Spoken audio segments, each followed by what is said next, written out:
में हमने क्या डिस्कस कर रहे थे हम? कौन से वो व्यक्ति है, किस तरह के वो व्यक्ति है जो भगवान की शरण नहीं लेते। हमने 4 कैटेगरीज डिस्कस करी थी। मूढ़, नराधम, माया में जो रहते हैं और जो असुर प्रवृत्ति के होते हैं। ये 4 तरह के व्यक्ति है जो भगवान की शरण नहीं लेते। भगवान ने खुद ने ये चीज बताई है गीता में। ठीक है, अब हम आगे देखेंगे क्या है। जैसे एक पिता को अपने उद्दंड बालक को दंड देना पड़ता है, वैसे ही भौतिक प्रकृति कुछ दंड का विधान अ, वैसे ही भौतिक प्रकृति को कुछ दंड का विधान करना पड़ता है। साथ ही प्रकृति अन्न और अन्य आवश्यक पदार्थ देकर हमारा पालन पोषण भी कर रही है। तो आप देखेंगे जो माया है, माया देवी, उनको बहुत हैवी मदर बोला गया है। हैवी मदर मतलब आप देखेंगे कि सामान्य जो माताएं होती है, कुछ माताएं होती है, वो अपने बच्चे की कुछ भी वो गलती करता है उसके धैर्य थप्पड़ लगाती है। कुछ भी छोटी सी भी वो गलती करेगा उसके चांटे लगाती है। देखा होगा कितना मतलब पीटती है अपने बच्चे को, जो भी माता है। लेकिन साथ ही उसका पालन पोषण भी करती है, उसको खाना वगैरह भी खिलाती है, कपड़े वगैरह बदलती है, उसको नहलाती धुलाती है। मतलब उसी तरह से कुछ जो माताएं हैं वो ऐसी होती है जिनका थोड़ा जो नेचर है वो ऐसा हैवी होता है, बहुत धैर्य मारती है बच्चे को। वैसे ही जो माया देवी है वैसी हैवी मदर है। क्या बताया जा रहा है? उन्हें थप्पड़ चांटे लगाने पड़ते हैं, बेंट लगाने पड़ते हैं, लाते जमानी पड़ती हैं और उन्हें बहुत दुख उठाना पड़ता है। तो इसी तरह से जो माया देवी हैं और अन्य जो देवी देवताओं का जो अरेंजमेंट है, जिनकी वजह से क्लेश प्राप्त होता है जीव को, तो उसे वो सब सहना होता है। लेकिन आवश्यक आवश्यक पदार्थ देकर हमारा पालन पोषण भी कर रहे हैं। ये दोनों प्रक्रिया साथ साथ चल रही है, क्योंकि हम सबसे अधिक धनवान पिता के पुत्र हैं। इसी वजह से हमारा पालन पोषण हो रहा है। देख रहे हैं आप ये फोटो? जितने भी देवी देवताओं के द्वारा जो भी चीजें दी जाती है किसी भी जीव को, उसके पीछे अल्टीमेटली तो भगवान ही है। क्यों? क्योंकि है तो हम भगवान के ही अंश, राइट? इसी वजह से दुख क्यों दिया जाता है? क्योंकि व्यक्ति भगवान से विमुख हुआ है, तो दुख तो उसे दिया जाएगा। भगवान की भक्ति नहीं करेगा, भगवान से विमुख रहेगा, ले सह दुख। साथ ही लेकिन उसका पोषण भी यहाँ पर पालन पोषण भी किया जा रहा है, क्योंकि अंततो गत्वा वो है तो भगवान की ही संतान।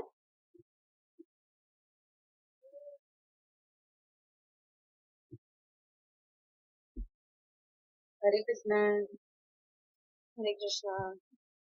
तो देखिए, ये दोनों प्रक्रिया साथ साथ चल रही है क्योंकि हम सबसे अधिक धनवान पिता के पुत्र हैं।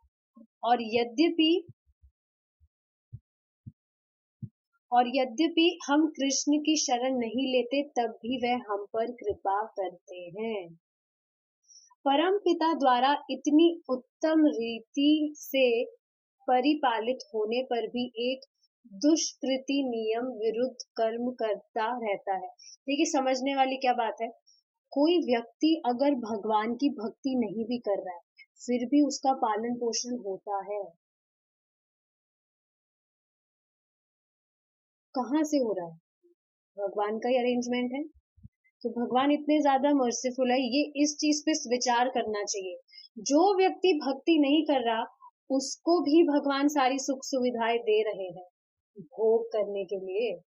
तो जो व्यक्ति भगवान की भक्ति कर रहा है, भगवान की शरण जिसने ली है, उसको भगवान कितने प्रेम से रखेंगे। तो भक्तों को तो कभी डाउट इस चीज में आना ही नहीं चाहिए। हमेशा हमारा जो मन है उसकी प्लानिंग यही रहती है कि कैसे ना कैसे हमारा जो दिमाग है उसको वो डिस्ट्रैक्ट करे ताकि हम भगवान की भक्ति ना करें। हमेशा कुछ ना कुछ डाउट्स आते रहेंगे मन में, लेकिन जो अच्छी चीजें हम एक्सपीरियंस कर पा रहे हैं उससे हमें समझना चाहिए कि नहीं, ये जो डाउट है, जो भी चीजें आ रही है, ये तो एक इल्यूजन मात्र है। भक्ति से हमें नहीं भटकना।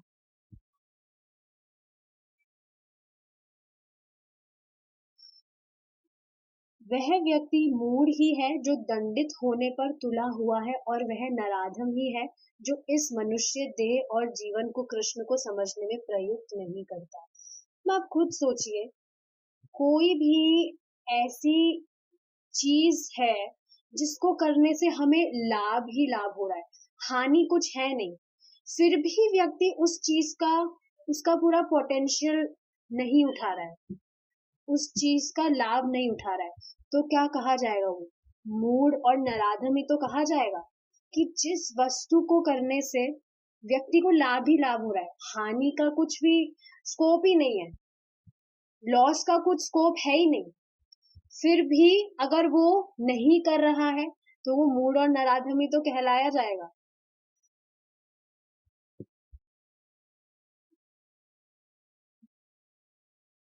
यदि कोई मानव अपने इस जीवन का उपयोग अपने वास्तविक पिता के साथ संबंध को पुनः जागृत करने में नहीं करता तो उसे मनुष्यता से गिरा हुआ ही समझना चाहिए। देखिए, जितने भी शास्त्र हैं उसमें ये सब चीजें नहीं बताई जा रही है कि आपको बिजनेस नहीं करना है या आपको शादी नहीं करनी है, ये सब चीजें नहीं बताई जा रही है। लेकिन धर्म विहीन होकर ये सब चीजें कर रहा है तो वो गलत बात है। कहीं बताया गया है कि नहीं, किसी को जो भक्त, जो भी भगवान की भक्ति कर रहा है वो तो गृहस्थ आश्रम में प्रवेश ही नहीं कर सकता, या कुछ भी बिजनेस वगैरह तो कर ही नहीं सकता, उसको तो साधु की तरह ही रहना चाहिए सैफ्रॉन पहन के। ऐसा कुछ भी नहीं बताया जा रहा है। तो ये चीज समझने वाली है कि धर्म विहीन अगर हो रहा है, सिद्धांत फॉलो नहीं कर रहा है, उसके विपरीत चल रहा है, तो ये गलत बात है। मनुष्य जीवन अगर मिला है, और और आप देखेंगे सच में यही चीज तो हो रही है, जो भी व्यक्ति है वो धर्म विहीन कार्य ही तो कर रहे हैं सारे। आप देखेंगे जो खुद जो माता पिता है वो अपने बच्चों को कैसे नॉनवेज खिलवाने के लिए ले जाते हैं बाहर, या कुछ भी जो टीनेजर्स हैं आजकल के, वो जो भी पार्टीज वगैरह करते हैं, कितनी कूल चीज समझते हैं वो कि ये तो बहुत कूल चीज है, ये तो करना ही चाहिए, कोई नहीं है तो वो तो एकदम गवार ही है। तो क्या है ये? धर्म के विहीन चीजें हो रही है।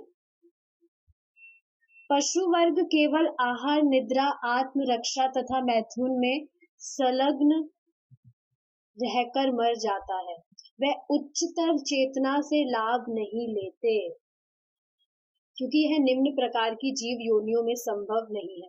आपको पता है भगवान ने जब सृष्टि करी थी तो जितनी भी स्पीशीज है, उसके बाद में जब मनुष्य योनि का स्टैब्लिशमेंट हुआ, मतलब जब मनुष्य योनि की सृष्टि हुई, तो भगवान बहुत प्रसन्न हुए थे। क्यों?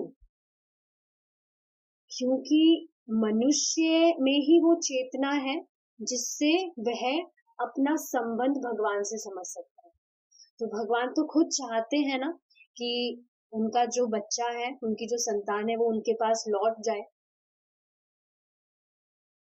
इस वजह से सोचना चाहिए कि जो मनुष्य है, मनुष्य योनि है, कितनी ज्यादा हम हमें गिफ्ट मिला है।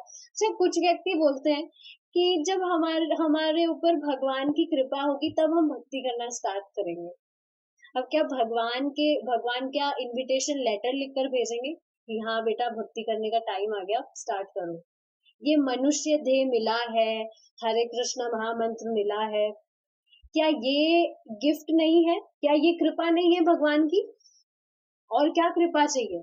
मनुष्य जीवन मिला है, भक्तों, उसके अलावा सबसे श्रेष्ठ चीज क्या है? भक्तों का संग मिला है। देखिए, इस प्रोफाउंड नॉलेज के कोई टच में भी आ गया ना, बहुत ज्यादा लकी है वो। तो क्या ये कृपा नहीं है? जो व्यक्ति ऐसे सोचता है हमारी जब कृपा होगी भगवान पे हम पर, तब हम भक्ति करेंगे, ये कृपा ही तो है। अभी बंदर या कुछ भी दूसरी योनि में होते तो कहाँ भजन कर पाते। तो मनुष्य देह मिला है, ये खुद में एक बहुत बड़ी कृपा है भगवान की, कि मौका दिया गया है।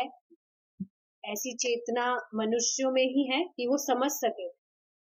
यदि एक मनुष्य पशु जाति के कर्मों में लिप्त रहे और अपनी योग्यता का उपयोग उच्चतर चेतना को जागृत करने में ना करे, तो वह मनुष्य के मानदंड से गिरकर आगामी जीवन में पशु शरीर धारण करने को ही अभिशप्त हो जाता है। देखिए यहाँ पर एक बहुत अच्छा फोटो है। देखिए, जो भी व्यक्ति भगवान की भक्ति कर रहा है वो फिर क्या होगा, भगवान के साथ रहेगा आगे जाके। जो व्यक्ति बहुत ज्यादा पुण्य धर्म वगैरह कर रहा है तो स्वर्ग में जाके जो भी स्त्रियां हैं उनके साथ नृत्य वगैरह करेगा। जो व्यक्ति कुछ भी खा रहा है गलत चीजें, उसको फिर वो आगे जाके सुअर बनेगा। जो व्यक्ति कुछ भी गलत काम कर रहा है तो फिर वो कुत्ता बनेगा। ऐसा नहीं है, स्पेसिफिकली ये चीज नहीं है कि इसमें देखिए बहुत सारे वेरिएशंस हैं कि कोई व्यक्ति किस कहाँ तक कुछ भी गलत काम कर रहा है उसको उसके अकॉर्डिंग अगला देह प्राप्त होता है। आपको पता है कुछ लोग कहते हैं हम तो खाने पीने वाले व्यक्ति है, हम खाने पीने में कोई भेदभाव नहीं देखते। सब चलता है हमारे खाने पीने में, हम कुछ भेदभाव नहीं देखते। प्रभुपाद कहते हैं ठीक है, खाने पीने में कुछ भी भेदभाव नहीं देखते हो तो फिर तुम सुअर बनना, मल खाना आराम से, कुछ भेदभाव नहीं देखते हो तो। आप देखेंगे जो सुअर है, आपने कोई भी एक टिंगड़ी सुअर नहीं देखा होगा, मतलब एक स्किनी, स्किनी मतलब बहुत पतला, जो थिन जो होता है, पतला सुअर कभी देखा है किसी ने? होता ही नहीं है। इसका मतलब क्या है कि वो जो सुअर है उसकी जो चेतना इतनी ज्यादा निम्न है, इतनी ज्यादा निकृष्ट है कि वो मल खा के बहुत संतुष्टि का अनुभव करता है। अभी देखिए कितना मोटा होता है, सोचिए आप, मल खाकर। हम जब ये चीज बोल रहे हैं तो इतना गंदा लग रहा है, सोचिए आप हमें कल मल खाना पड़े तो आप बोल रहे थे क्या गंदी बातें कर रहे हैं। बट आप सोचिए ना, जो व्यक्ति है वो कुछ भी तो अंड संड खा रहा है, कुछ भी जो मिल रहा है। अभी हमने अभी बात की थी, खुद जो माता पिता है वो खुद बच्चे को ले जाते हैं कुछ भी मुर्गा मुर्गा खिलाने के लिए कि हमारा बच्चा बहुत आगे बढ़ेगा। अभी दिख रहा है आगे बढ़ रहा है, लेकिन कितना नीचे वो गिरेगा वो बाद में ही पता लगेगा, पता लगेगा भी नहीं। सोचना चाहिए इस बात पे।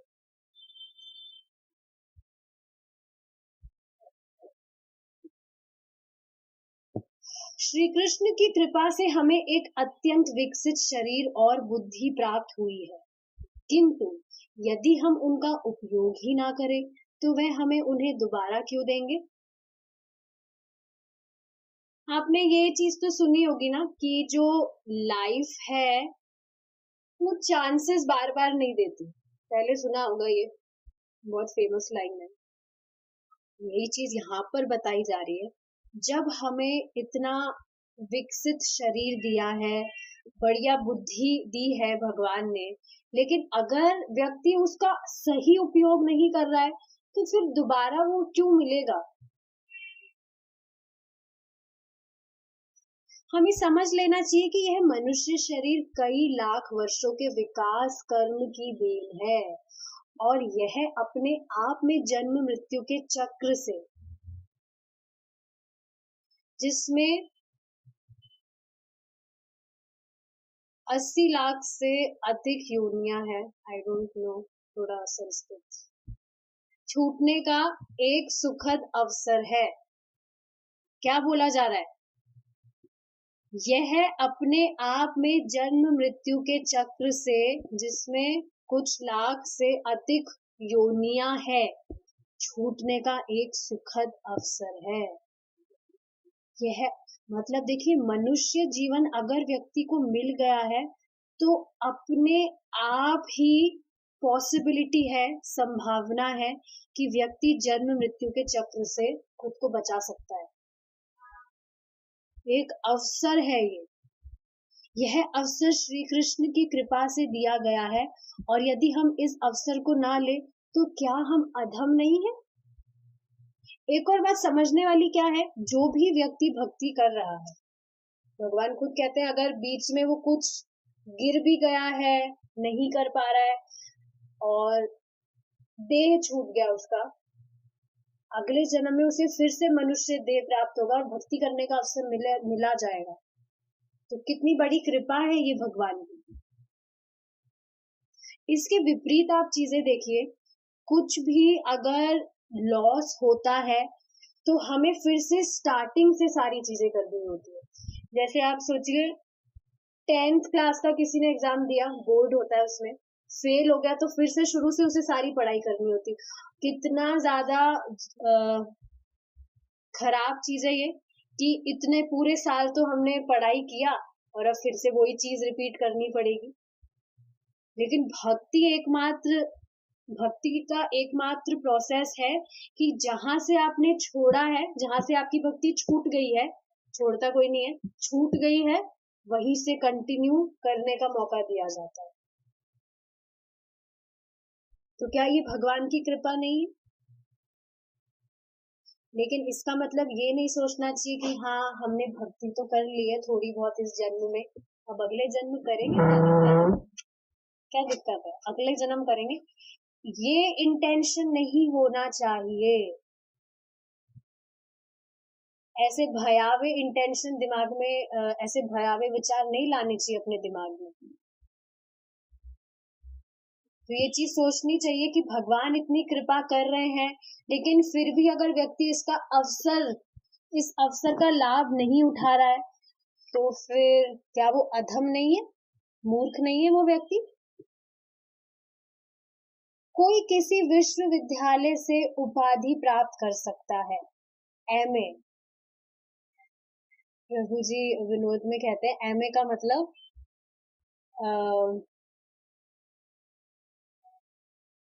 एमए का मतलब खुद में अहंकार, मुझ में अहंकार। पीएचडी का मतलब परमानेंट हेड डैमेज। तो ये सब जो है, अगर व्यक्ति कर भी रहा है, परंतु यह माया शक्ति इस भौतिक ज्ञान को हर लेती है। मतलब क्या है? देखिए, जो भी स्कूल कॉलेजेस में शिक्षा दी जा रही है, ये हमारी कवरिंग और ज्यादा बढ़ा रही है। इसमें आत्म साक्षात्कार का तो कुछ ज्ञान नहीं है ना। ये जो भी शिक्षा दी जाती है स्कूल कॉलेजेस में, कुछ आत्म साक्षात्कार की कुछ ज्ञान है इसमें? तो ये हमारा जो शाश्वत ज्ञान है, उसको और ढक लेता है। आप देखिए,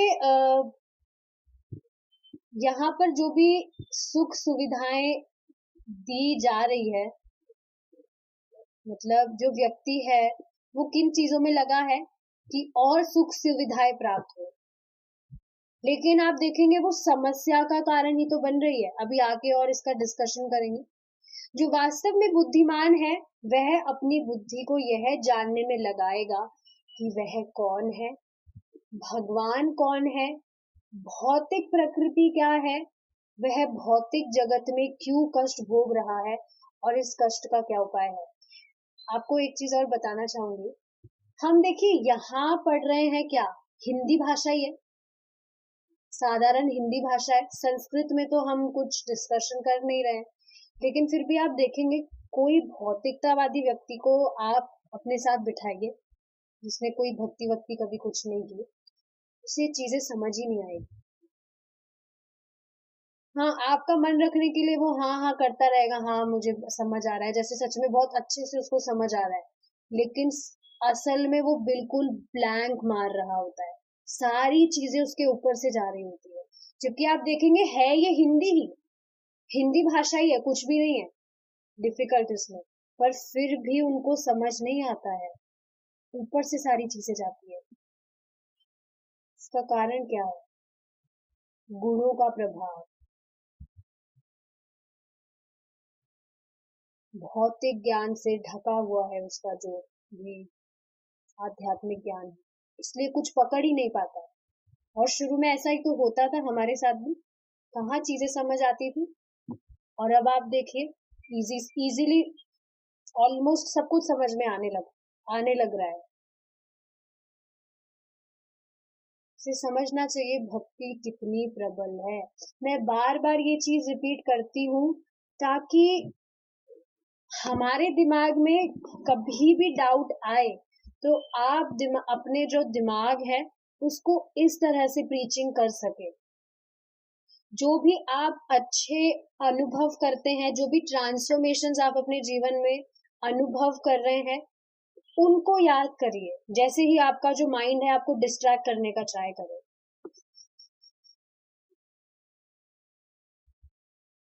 अभी लास्ट क्लास में मैंने आपको बताया था, एक माता जी हैं, भक्ति कर रही थी, 16 माला जप कर रही थी, बाकी सारी चीजें भी फॉलो कर रही थी, बीच में भक्ति पोज की कुछ गड़बड़ एसोसिएशन लिया, भ्रमित कुमारी इसमें मिल गई जाके, अब ज्योति में ध्यान ध्यान कर रही है। देख रहे माया कितनी प्रबल है। ऐसा कभी नहीं सोचना चाहिए एक दिन क्लास नहीं लेंगे तो क्या फर्क पड़ता है, जब तक कुछ इमरजेंसी ना हो, तब भी बाद में रिकॉर्डिंग जरूर सुन लेना चाहिए। माया की हर वक्त प्लानिंग है कि कैसे इसको भक्ति ना करने दिया जाए। पहले कुछ प्रॉब्लम नहीं होती है, क्यों? क्योंकि पहले हम कुछ भक्ति कर नहीं रहे होते, लेकिन अब उसे समझ आ गया है, अरे इस व्यक्ति को तो समझ आ गया इस जगत से कैसे छुटकारा पाना है, कैसे यहाँ से निकला जा सकता है, तो हर वक्त उसकी प्लानिंग रहेगी कि कैसे हमें डिस्ट्रैक्ट किया जाए। So we should be alert at every moment. हर वक्त हर क्षण बहुत अलर्ट रहना चाहिए, संभल के रहना चाहिए। संभला कैसे जा सकता है? जब हम श्रवण कीर्तन करते रहेंगे, भक्तों के संग में रहेंगे, हमेशा भक्ति के टच में रहिए आप।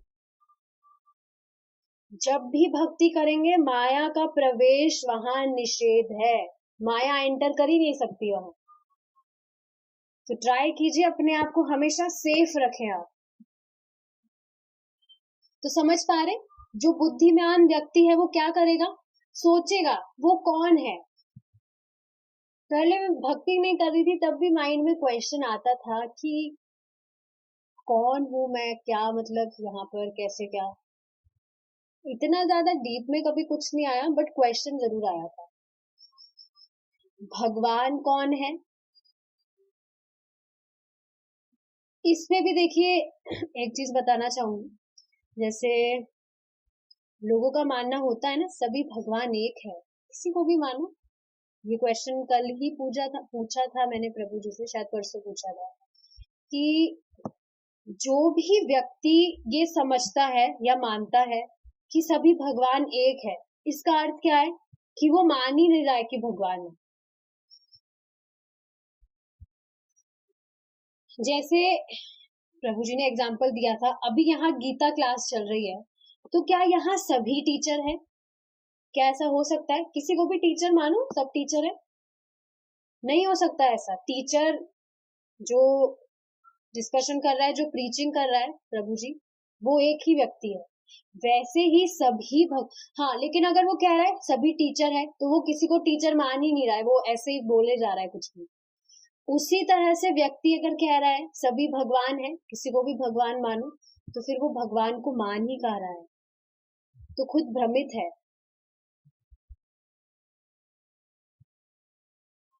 हमारा जो भी आइडेंटिटी कार्ड होता है उसमें फादर्स नेम पूछा जाता है,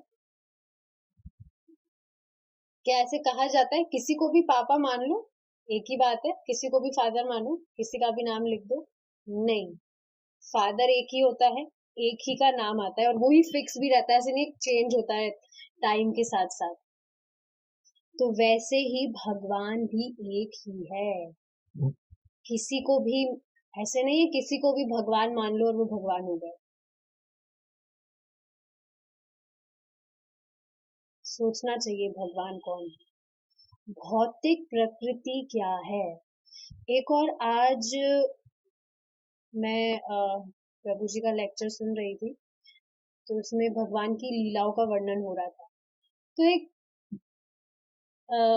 रियलाइजेशन दिमाग में आ रहा था कि जिस तरह से भगवान कृष्ण की लीलाएं हैं, क्या कभी हमने सुनी है किसी और की इतनी अद्भुत लीलाएं?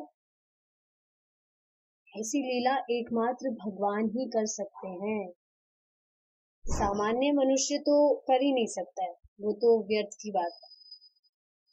तो और देवी देवता में भी आप देखेंगे तो ऐसी लीलाएं कहाँ है? तो लीला तो सिर्फ भगवान ही करते हैं। हाँ, लीलाएं सिर्फ भगवान की होती है, बाकी सबके कर्म होते हैं, ये बात भी समझने वाली है।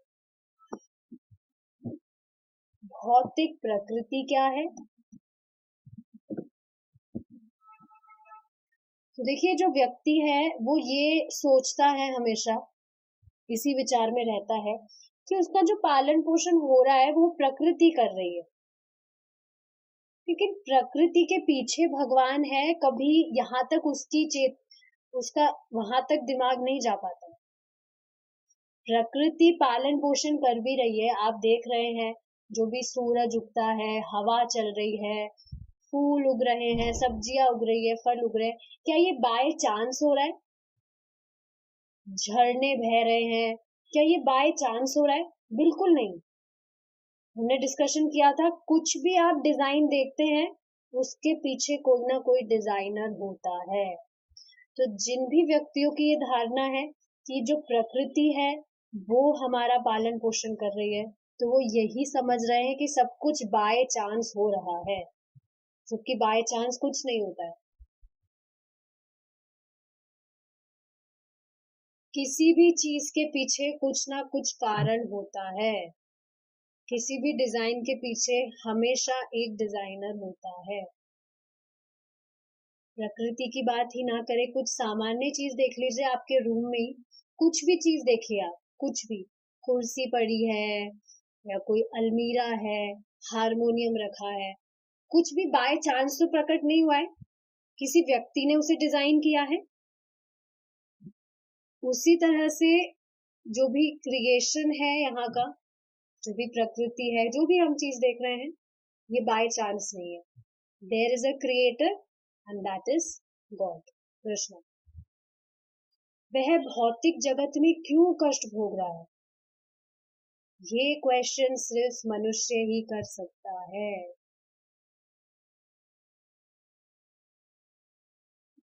स्पष्ट है ये चीज? देखेंगे ना, गलत व्यवहार अगर हमारे साथ हो रहा है तो सोचते हम, हमारे साथ ऐसा क्यों हो रहा है, क्या इतने बुरे हैं हम कि हमारे साथ इतना गलत व्यवहार किया जा रहा है? तो कुछ भी, जो भी चीज है उसके पीछे व्यक्ति ही विचार कर सकता है कि ऐसा हो क्यों रहा है और इस कष्ट का उपाय क्या है। अब ये चीज हो रही है तो इसका कुछ ना कुछ सोल्यूशन तो होगा। तो इन सब चीजों पे विचार कौन करता है? जो बुद्धिमान व्यक्ति होता है। हम अपनी बुद्धि से कार, रेडियो या टेलीविजन बनाने में काम ले सकते हैं, जिससे हमारी इंद्रिय तृप्ति हो, परंतु हमें समझना चाहिए कि यह ज्ञान नहीं है। ज्ञान नहीं है फिर क्या है? बल्कि चुराई हुई बुद्धि है। मनुष्य को बुद्धि जीवन की समस्याओं को समझने के लिए दी गई है, परंतु उसका दुरुपयोग हो रहा है। कैसे समझेंगे इस बात को? आप देखेंगे, पहले, अभी क्या हो रहा है, ट्रांसपोर्टेशन के लिए या ट्रैवलिंग के लिए क्या हो रहा है, कितनी सारी जो व्हीकल्स हैं, वो उनका मतलब वो प्रोड्यूस नहीं, मतलब व्हीकल्स का इन्वेंशन हुआ है। कितनी सारी कार वगैरह जो भी है, जो भी व्हीकल्स होते हैं, उनका इन्वेंशन हुआ है। लेकिन अब आप सोचिए, क्या ट्रैवलिंग कार वगैरह नहीं थी, अभी जो फैसिलिटी है, तो क्या पहले ट्रैवलिंग नहीं करते थे लोग? इधर से उधर तो तब भी जाते थे, राइट? लेकिन यस, तो मैं क्या कह रही थी कि आप देखेंगे कि ट्रैवलिंग पहले भी लोग करते थे, ऐसा नहीं है पहले ट्रैवलिंग नहीं करते थे, फैसिलिटीज पहले भी थी। एक एग्जांपल से बताऊंगी, इंग्लैंड में पहले जो ट्रैवलिंग होती थी, घोड़े के द्वारा होती थी, तो उसमें कुछ स्पेसिफिक कुछ टाइम था। उन्होंने सोचा कि अरे ये जो घोड़ा है, ये तो कहीं पर भी अ, अपना मल मूत्र त्याग देता है, तो उससे तो बीमारी होगी, प्रदूषण फैलेगा, ऐसा कुछ उन्होंने सोचा। तो इस वजह से उन्होंने इन्वेंशन किया कार्स वगैरह का। लेकिन अब आप देखेंगे, अभी भी जो स्पीड है वो वहां सेम ही है। इनफैक्ट आप देखेंगे, समस्या जो पहले जिस समस्या को वो सोच रहे थे, वो समस्या और बढ़ गई। अब एयर पोल्यूशन ज्यादा फैल रहा है। तो इसका मतलब क्या हुआ? क्या कहा जा रहा है? बुद्धि व्यक्ति को दी है, लेकिन वो इन सब चीजों में फैसिलिटीज को और ज्यादा एनहांस करने में अपनी बुद्धि लगा रहा है। लेकिन ये ज्ञान नहीं है, बल्कि ये चुराई हुई बुद्धि है। क्यों? क्योंकि व्यक्ति को बुद्धि किस लिए दी है? कि वो अपनी समस्या को समझ सके कि यहाँ पर वो क्यों फंसा हुआ है। लेकिन मनुष्य अपनी बुद्धि को समस्याओं को समझाने की जगह उसका दुरुपयोग कर रहा है, इन सब चीजों में अपनी बुद्धि को लगाकर। लोग यह सोच रहे हैं कि उन्होंने कार बनाना व चलाना सीख लिया है, इसलिए उन्होंने ज्ञान प्राप्त कर लिया है। परंतु जब कार नहीं बनी थी, तब भी लोग एक स्थान से दूसरे स्थान पर आते जाते थे। सिर्फ उस सुविधा को और अच्छा कर दिया गया है। हाँ, पहले जो भी टांगा वगैरह था उसमें लोग जाते थे, अब बढ़िया एसी की कार में जाते हैं। उस सुविधा को और अच्छा बना दिया है बस। परंतु उस सुविधा के अतिरिक्त समस्याएं भी आ गई है। कितना तो टाइम खप जाता है, और कितना पॉल्यूशन फैल रहा है, और भी काफी सारी चीजें हैं, रिसोर्सेस कितने ज्यादा लग रहे हैं, जैसे कि हवा प्रदूषण तथा रास्ते का खचाखच भरे होना। समस्याएं तो है।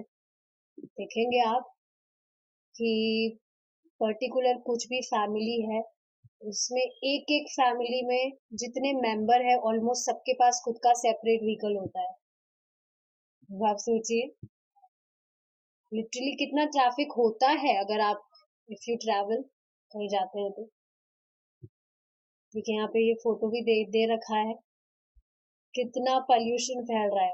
स्टॉप स्टॉप स्टॉप, पॉल्यूशन फैल रहा है, और आगे जो फ्यूचर है उसमें यहाँ पे बीच में कुछ काटा जा रहा है।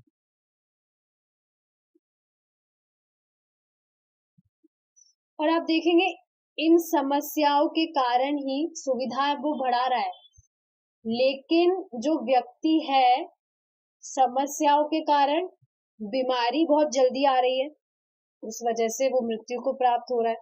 प्रभुपाद कहते हैं, अरे भाई, व्यक्ति मृत्यु को तो बहुत पहले ही प्राप्त हो रहा था, शुरू से ही प्राप्त हो रहा था, लेकिन अब उसकी जो मृत्यु का जो समय है, तुमने और उसे जल्दी कर दिया, तो इसमें क्या तुमने महानता की है? देख रहे हैं ना आप, कितनी कम उम्र में ही लोग देह त्याग रहे हैं अब।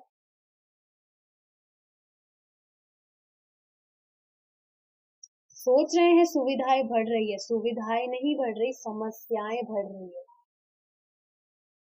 यह माया है।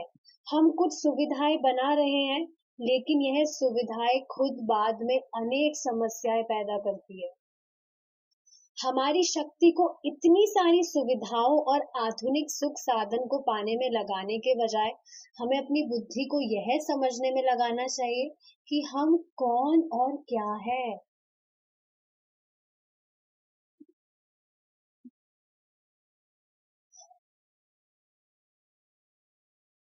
लिटरली आप देखिए, जो भी आपके घर की बात कीजिए आप, जो भी हम सोच रहे हैं इन चीजों से हमें सुख सुविधाएं प्राप्त होती है, क्या सच में वो सुख, सच में उससे कुछ सुविधा या सुख प्राप्त हो रहा है या समस्या प्राप्त हो रही है। आप देखेंगे जितनी भी हम वस्तु इकट्ठा करते हैं उनकी केयर करने में कितना टाइम खपता है। वॉशिंग मशीन जैसे घर में होती है, प्रभुपाद कहते हैं कपड़े धोने के लिए लोहे के डब्बे की क्या जरूरत है।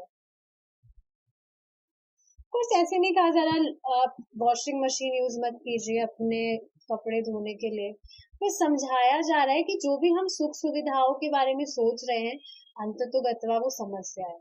आप देखेंगे जैसे वॉशिंग मशीन में कपड़े धो रहे हैं, मेरा प्रैक्टिकल एग्जांपल है, एक्सपीरियंस है।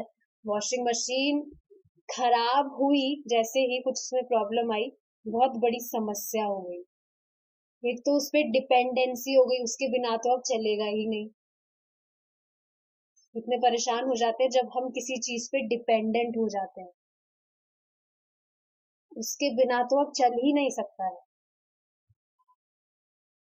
ऊपर से उसको कुछ भी ठीक करने में कितना टाइम खपता है। बाकी सारी भी कुछ भी जो चीजें हैं जिसमें हम समझते हैं बहुत फैसिलिटी है, अंततोगत्वा वो एक परेशानी है, समस्या ही है। तो हमारी शक्ति को इतनी सारी सुविधाओं और आधुनिक सुख साधन को पाने में लगाने के बजाय हमें अपनी बुद्धि को यह समझने में लगाना चाहिए कि हम कौन है और हम क्या है।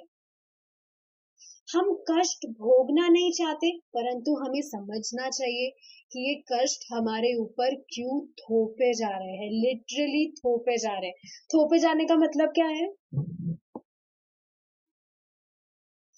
जैसे फॉर एग्जाम्पल आपको कभी किसी ऐसी सिचुएशन में डाल दिया गया है जिसमें अब आप फंस गए हैं, निकल नहीं सकते, मजबूर हो गए अब आप, कि आप खुद उस सिचुएशन से अब बाहर नहीं निकल सकते, तो लिटरली हम पे कष्ट थोपे ही तो जा रहे हैं।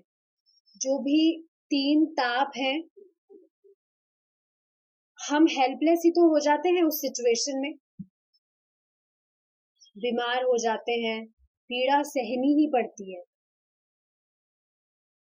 गर्मी बहुत तेज पड़ रही है, सहनी ही पड़ती है। ठंड पड़ रही है, सहनी पड़ती है, हेल्पलेस है हम। तो ये कष्ट थोपे जा रहे हैं, क्यों थोपे जा रहे हैं?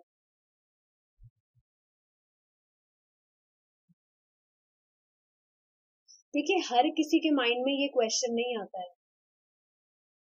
हर कोई इस बात पे विचार नहीं कर पाता है कि मैं इतना परेशान क्यों हूँ, मुझे इतनी परेशानी क्यों झेलनी पड़ रही है।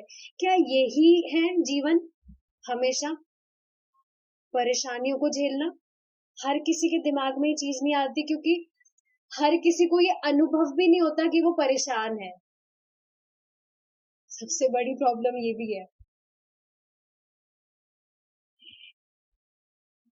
जैसे लिटरली भक्ति का मुझे जब मालूम चला था, आई वाज चैंटिंग और बाकी सभी सारी चीजें वो मैं फॉलो कर रही थी, बट जब नॉलेज लिया, वहां पर जब ये जो डिस्कशन हो रहा था इसके बारे में सुना कि अरे ये कष्ट है, तब पता लगा कि अरे ये तो सच में कष्ट है।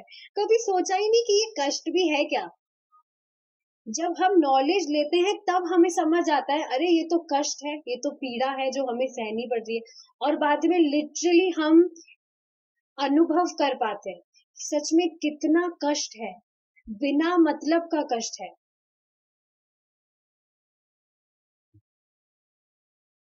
सहना भी नहीं चाहिए हमें, पर फिर भी हम हेल्पलेस है, सह रहे हैं हम। इस तथाकथित ज्ञान से हम सिर्फ परमाणु बम बनाने में सफल हुए हैं, इससे केवल हिंसा की क्रिया ही तीव्र हुई है। हम बड़े अभिमान के साथ सोचते हैं की है, ज्ञान की प्रगति है, किंतु यदि हम ऐसा आविष्कार कर सकेंगे जिससे मृत्यु को रोका जा सके, तो समझाना चाहिए कि हम वास्तव में ज्ञान में आगे बढ़े हैं। जो प्रभुपाद का एग्जाम्पल था कि जैसे यहाँ पे बताया जा रहा है, व्यक्ति कहाँ पर अपनी बुद्धि लगा रहे हैं, परमाणु बम बनाने में, कि कैसे हिंसा की जाए, कैसे लोगों को मारा जाए। तो प्रभुपाद यही कह रहे थे कि मृत्यु तो लोगों को वैसे ही प्राप्त हो रही थी, लेकिन अब तुमने और ऐसे साधन बना दिए जिससे जो व्यक्ति है उसकी मृत्यु और अब जल्दी हो रही है, जल्दी वो देह त्याग रहा है। तो इस चीज में तुम अपनी बुद्धि लगा भी रहे हो, तो इसका क्या लाभ?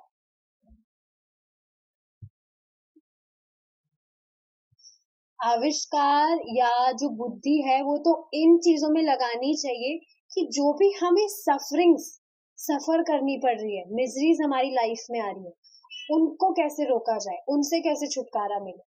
तो समझना चाहिए कि हम वास्तविक में ज्ञान में आगे बढ़े हैं। मृत्यु तो भौतिक प्रगति में पहले से ही उपस्थित है, किंतु हम तो एक ही धमाके में सबका संहार करके मृत्यु को बढ़ावा देने को उत्सुक है। समझ पा रहे हैं ये बात? मृत्यु तो पहले से ही उपस्थित है, जन्म यहाँ हुआ है तो मृत्यु तो व्यक्ति को वैसे ही आएगी। लेकिन अब क्या हो रहा है, बॉम्ब वगैरह जो भी है वो बनाया, उनका इन्वेंशन किया है, तो अब ये जो भी धमाके वगैरह हो रहे हैं उससे सबका संहार कर रहे हैं। तो ये तो मृत्यु को और बढ़ावा देकर और ज्यादा एक्साइटेड हो रहे हैं कि वाह, हमने तो बहुत महान काम किया है। यही माया प्रहित ज्ञान, अर्थात माया के द्वारा अप्रहित अपहृत ज्ञान कहलाता है। समझ रहे हैं? ठीक है, तो अब हम हमारा जो डिस्कशन है यहाँ स्टॉप